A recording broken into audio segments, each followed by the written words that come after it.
Doctor Shivaram Bhat ಅವರ ನೇತೃತ್ವದಲ್ಲಿ ಇದೇ ಏಪ್ರಿಲ್ 30ರ ಅಕ್ಷಯ ತೃತೀಯ ದಿನದಂದು ಅಷ್ಟಲಕ್ಷ್ಮಿ ಮಹಾಯಾಗವನ್ನ ಹಮ್ಮಿಕೊಂಡಿದೆ. ಯಾಗದಲ್ಲಿ ಭಾಗವಹಿಸುವವರಿಗೆ 48 ದಿನಗಳಿಂದ ಪೂಜಿಸಲ್ಪಟ್ಟ ಅಷ್ಟಲಕ್ಷ್ಮಿ ಯಂತ್ರ ಹಾಗೂ ಶ್ರೀ ರಕ್ಷೆಯನ್ನ ಕೊಡಲಾಗುವುದು. ಎಲ್ಲರೂ ಈ ಯಾಗದಲ್ಲಿ ಭಾಗವಹಿಸಿ ಶ್ರೀ ತಾಯಿಯ ಕೃಪೆಗೆ ಪಾತ್ರರಾಗಿ. ಹೆಚ್ಚಿನ ಮಾಹಿತಿಗಾಗಿ ದೇವರೇಗತಿ.com ವೆಬ್ಸೈಟ್ ಅನ್ನ ಪರೀಕ್ಷಿಸಿ ಅಥವಾ ಈ ಕೆಳಗಿನ ನಂಬರ್ಗೆ ಸಂಪರ್ಕಿಸಿ. ನಮಸ್ಕಾರ. ದೇವರೇಗತಿ ಪ್ರತಿ ಜೀವಾತ್ಮದಲ್ಲೂ ಪರಮಾತ್ಮನಿದ್ದಾನೆ ಯೂಟ್ಯೂಬ್ ಚಾನಲ್ ಇಂದ ಎಲ್ಲ ವೀಕ್ಷಕ ವೃಂದದವರಿಗೂ ಕೂಡ ನಿಮ್ಮ ಡಾಕ್ಟರ್ ಶಿವರಾಮ್ ಭಟ್ ಮಾಡತಕ್ಕಂತಹ ಅನಂತ ನಮಸ್ಕಾರಗಳು. ಫೆಬ್ರವರಿ ತಿಂಗಳಿನ ಕುಂಭರಾಶಿಯ ಭವಿಷ್ಯ.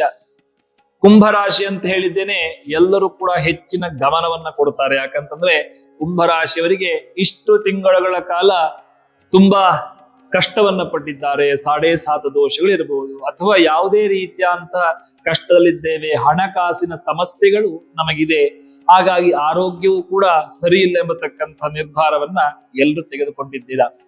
ಈ ಫೆಬ್ರವರಿ ತಿಂಗಳಲ್ಲೂ ಕೂಡ ನಿಮಗೆ ಗುರುಬಲ ಮತ್ತು ಶನಿಬಲ, ರಾಹುಬಲ ಇದು ಯಾವುದೇ ರೀತಿಯಂತ ಪ್ರಭಾವವನ್ನ ನಿಮ್ಮ ಜಾತಕಕ್ಕೆ ಕೊಡ್ತಾ ಇಲ್ಲ. ಹಾಗಾಗಿ ಈ ಸಂದರ್ಭವನ್ನ ನಾವು ಸ್ವಲ್ಪ ಗಂಭೀರವಾಗಿ ತೆಗೆದುಕೊಳ್ಬೇಕಾಗತ್ತೆ. ಯಾವುದೇ ವಿಷಯದಲ್ಲೂ ಕೂಡ ವ್ಯಾಪಾರ ವ್ಯವಹಾರ ಮಾಡತಕ್ಕಂಥವ್ರಾಗಿರ್ಬೋದು, ನಾವು ಯಾವುದೇ ಒಂದು ವಿಷಯದಲ್ಲೂ ಕೂಡ ತೀರ್ಮಾನವನ್ನ ತೆಗೆದುಕೊಳ್ಳುವಾಗ ತುಂಬಾ ಎಚ್ಚರಿಕೆಯನ್ನ ವಹಿಸಬೇಕಾಗತ್ತೆ. ತಣ್ಣೀರನ್ನ ತಣಿಸಿ ಕುಡಿ ಎಂಬತಕ್ಕಂತಹ ಗಾದೆ ಇದೆ. ಹಾಗಾಗಿ ಅಷ್ಟು ಜಾಗೃತರಾಗಿ ನಾವಿರಬೇಕು. ಇಲ್ಲವಾದರೆ ಸ್ವಲ್ಪ ಅಪವಾದ ನಿಂದನೆಗಳು ನಾವು ಅನುಭವಿಸಬೇಕಾಗತ್ತೆ. ಯಾವುದೇ ಕಾರಣಕ್ಕೂ ಕೂಡ ಗುರು ಹಿರಿಯರನ್ನ, ದೇವರನ್ನ ನಿಂದಿಸುವಂತಹ ಕಾರ್ಯವನ್ನ ನಾವು ಮಾಡಬಾರದು. ಎಷ್ಟು ಪ್ರಾಮಾಣಿಕರಾಗಿರ್ತೇವೆಯೋ ಅಷ್ಟು ಹೆಚ್ಚಿನ ರೀತಿಯಾದಂತಹ ಪ್ರಭಾವ ನಮಗೆ ಬೀಳುತ್ತದೆ. ಈ ಸಂದರ್ಭದಲ್ಲಿ ದೇವತಾ ಆರಾಧನೆಯ ಕಡೆಗೆ ಉದ್ಯೋಗವನ್ನ ಮಾಡತಕ್ಕಂಥವ್ರು, ವ್ಯಾಪಾರಸ್ಥರು ಏನಿದಾರೋ ಈ ಸಂದರ್ಭದಲ್ಲಿ ಹೆಚ್ಚಿನ ದೇವತಾ ಆರಾಧನೆ ಪ್ರಮುಖವಾಗಿ ಕಂಡು ಬರ್ತದೆ. ಹಾಗಾಗಿ ಯಾವುದೇ ರೀತಿಯಂತಹ ಹೊಸದಾದಂತಹ ಪ್ರಯೋಗವನ್ನು ನಾವು ಮಾಡುವಂತಹ ಅವಶ್ಯಕತೆಗೆ, ಆ ಒಂದು ಸಾಹಸಕ್ಕೆ ನಾವು ಕೈ ಹಾಕಬಾರದು. ಹಾಗಾಗಿ ಕುಂಭರಾಶಿಯವರು ಈ ಸಂದರ್ಭದಲ್ಲಿ ಉದ್ಯೋಗ ವ್ಯಾಪಾರ ಮಾಡತಕ್ಕಂಥವರು ಹೆಚ್ಚಿನ ಗಂಭೀರವಾದಂತಹ ನಿರ್ಣಯವನ್ನ ತೆಗೆದುಕೊಳ್ಬೇಕಾದ್ರೆ ಹೆಚ್ಚಿನ ಸೂಕ್ಷ್ಮಾತಿ ಸೂಕ್ಷ್ಮವಾಗಿ 10 ಜನರ ಸಲಹೆ ಸಹಕಾರವನ್ನ ಈ ಸಂದರ್ಭದಲ್ಲಿ ತೆಗೆದುಕೊಳ್ಬೇಕು. ವಿದ್ಯಾರ್ಥಿಗಳು ಕೂಡ ಹಾಗೇನೆ ಹೆಚ್ಚಿನ ಎಫರ್ಟ್ ಈ ಸಂದರ್ಭಕ್ಕೆ ಬೇಕು. ಅವರು ಎಕ್ಸಾಮ್ಗಾಗಿರಬಹುದು, ಯಾವುದೇ ಅನ್ನೇತರ ಚಟುವಟಿಕೆಗಳಿಗೆ ಎಷ್ಟು ನಾವು ಅದಕ್ಕೆ ಒಂದು ಕೆಲಸದಲ್ಲಿ ನಾವು ತೊಡಕೊಳ್ಳುತ್ತೇವೆಯೋ, ಎಷ್ಟು ಎಫರ್ಟ್ ಅನ್ನ ಹಾಕ್ತೇವೆಯೋ ಅಷ್ಟು ಪ್ರಭಾವ ಇದೆ. ಇಲ್ಲ, ನಾವಂತ ಆಲಸ್ಯವನ್ನ ಈ ಸಂದರ್ಭದಲ್ಲಿ ಹೊಂದಲೇಬಾರದು.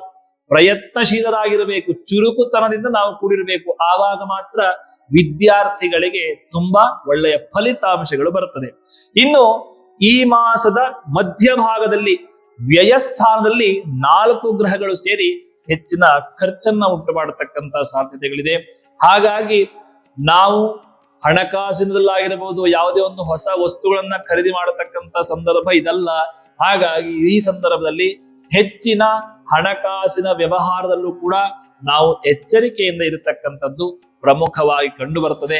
ಆರೋಗ್ಯದಲ್ಲೂ ಕೂಡ ಹೆಚ್ಚಿನ ಒಂದು ಆಸಕ್ತಿಯನ್ನ ಹೊಂದಬೇಕು. ಯಾವುದೇ ರೀತಿಯಂತಹ ಮನೆಯ ಹೊರಗಡೆಯ ತಿಂಡಿ ತಿನಿಸುಗಳನ್ನ ತಿನ್ನಬಾರದು.